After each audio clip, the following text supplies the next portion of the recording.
हिमाचल प्रदेश में resident doctors की हड़ताल खत्म हो गई है, लिहाजा सोमवार से डॉक्टर्स अस्पतालों में 3 दिन बाद ड्यूटी पर लौटेंगे। आपको बता दें कि डॉक्टरों ने ये कदम प्रदेश के मुखिया सुखविंदर सिंह ठाकुर के आश्वासन के बाद लिया है, जिसमें उन्होंने डॉक्टर मरीज मारपीट मामले की उचित जांच के साथ ही डॉक्टरों को पर्याप्त सुरक्षा देने की बात कही है। मेरे पास आए सर, मैंने उनको बोला कि जो क्लिपिंग आपने दी है और जो आपने लिख के दिया मैं उसको री इंक्वायर करवाऊंगा। जब मैंने उनको री इंक्वायर की बात कह दी तो उसके बाद स्ट्राइक पर जाने का क्या औचित्य था? उसके बाद स्ट्राइक का जाने का औचित्य नहीं था। अब मुख्यमंत्री जी आपसे कह रहे हैं, मैं चाहता तो मैं बोलता कि आप हेल्थ मिनिस्टर से जाके मिलिए, मैं चाहता तो सेक्रेटरी हेल्थ से भी जाके मिलिए। मैंने क्यों कहा? मैंने बोला ये डॉक्टर भी मेरे परिवार के सदस्य हैं, मैं इनसे मिल लेता हूँ, उनको समझाता हूँ। अब एक ऐसी व्यवस्था है कि या तो आप इस व्यवस्था के साथ इसको स्वीकार कर लो कि अगर मरीज को हॉस्पिटल में कभी कोई डॉक्टर पीटता है और डॉक्टरों को मुख्यमंत्री का आश्वासन भी दिया जाता है कि मैं इसकी री इंक्वायरी कराऊंगा, फिर इन डॉक्टरों को अपना अहम भी छोड़ना पड़ता है। आपको मेरे पर विश्वास रखना चाहिए था, आप अहम ना छोड़कर हड़ताल पर चले गए।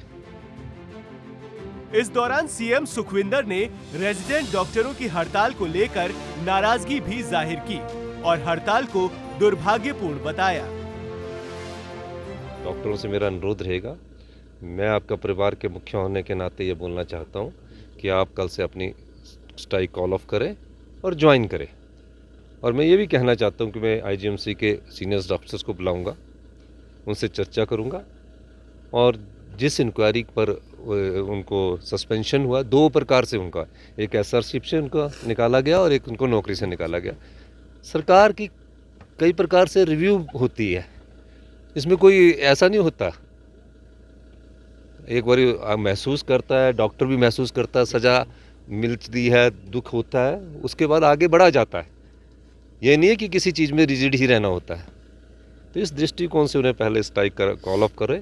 और मैं और डॉक्टरों से भी कहना चाहता हूँ कि आप अपने ध्यान दीजिए, आपकी प्रोटेक्शन का दायित्व भी मेरा है।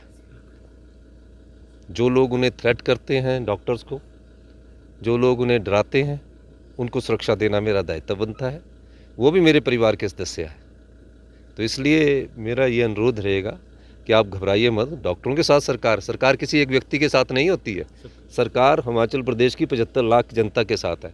पर जब गलत होता है तो सरकार का ये दायित्व बनता है कि गलत को गलत नहीं कहना चाहिए। आज वो गलती के लिए स्ट्राइक कर रहे हैं। गौरतलब है कि सीएम सुखविंदर के आश्वासन के बाद डॉक्टरों का गुट 2 धड़ों में बंट गया है, जिसमें से एक गुट सरकार के साथ है तो वहीं दूसरा गुट अभी भी हड़ताल पर अड़ा है। अब देखना ये है कि जो डॉक्टर्स सरकार के आश्वासन के बाद भी हड़ताल पर हैं, उसे लेकर सुखविंदर सरकार कौन सा कदम उठाती है।